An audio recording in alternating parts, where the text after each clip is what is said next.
This is a sports catastrophe production. Hey there, Heather Ho, there's Jeff Cutter Diamond. Welcome to another sports catastrophe on this day. And on this day, September the 18th in the year 1996, Rocket Roger Clemens did something that was major.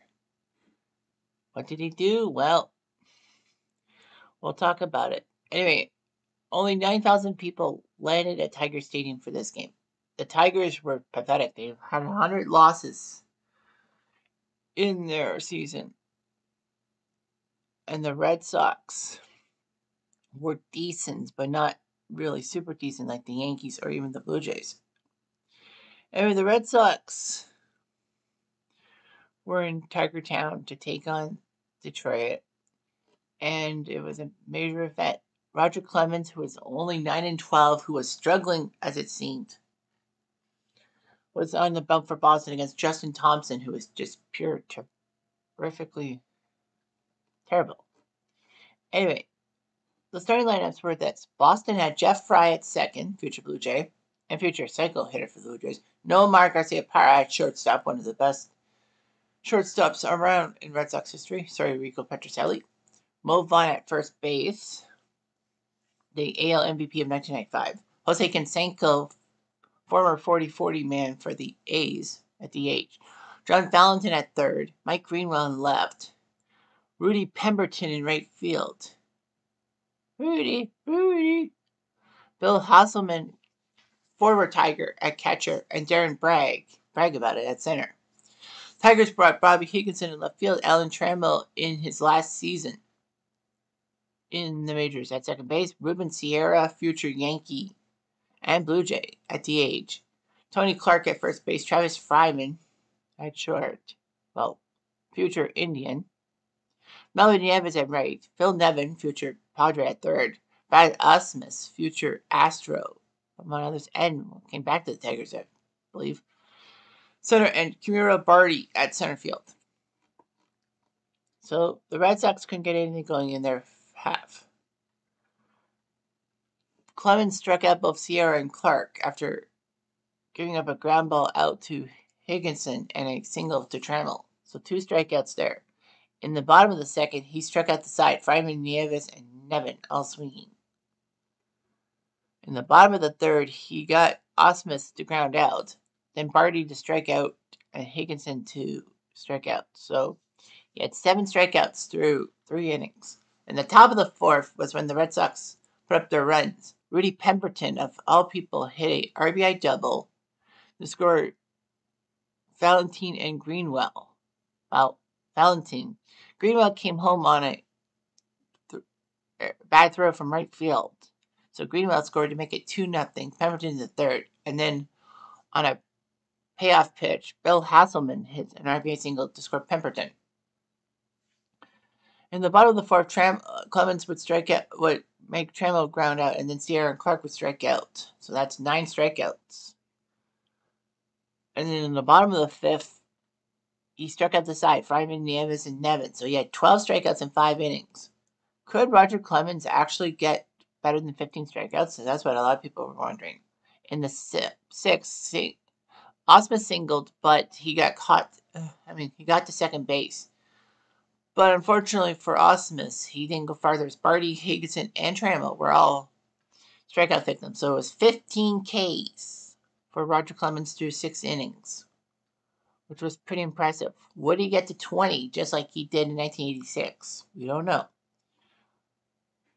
In the bottom of the 7th, Sierra grounded out, and then Clark and Fryman struck out straight. So there were 17 strikeouts for Clemens.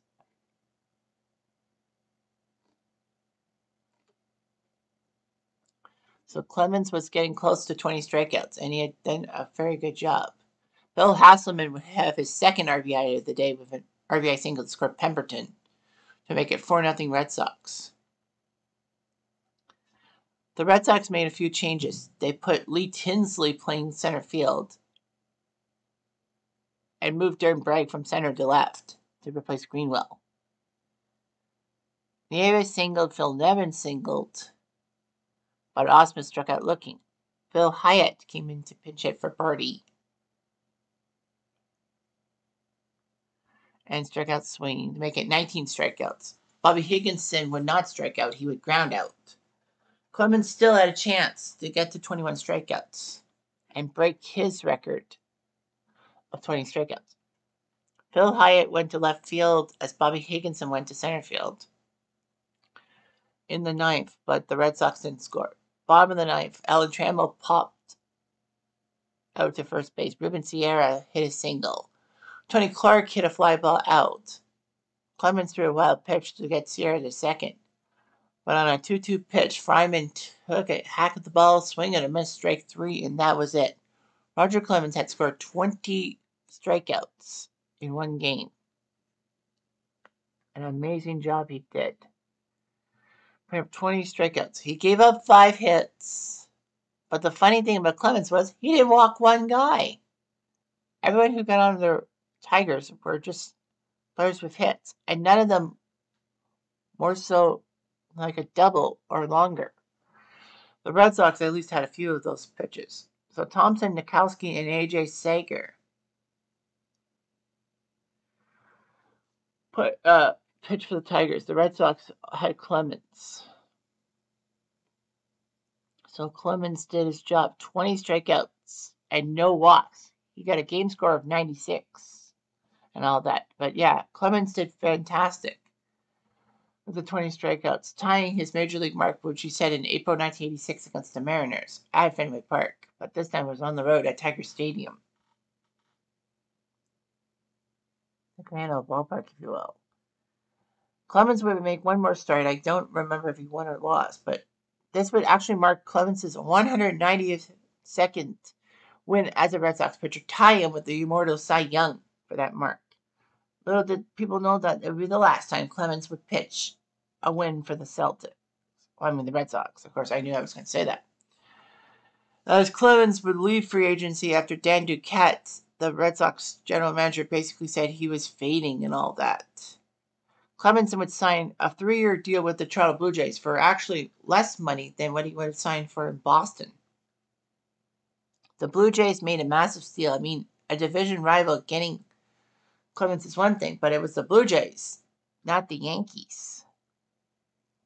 Clemens would pitch 2 great years in Toronto with a pair of Cy Youngs, getting his 300, not his 300 win, sorry, his 3,000th strikeout as a member of the Blue Jays. Unfortunately, though, the problem was that the stupid trainer, McNamee, just had to inject him with steroids and make his Blue Jays time a little tarnished.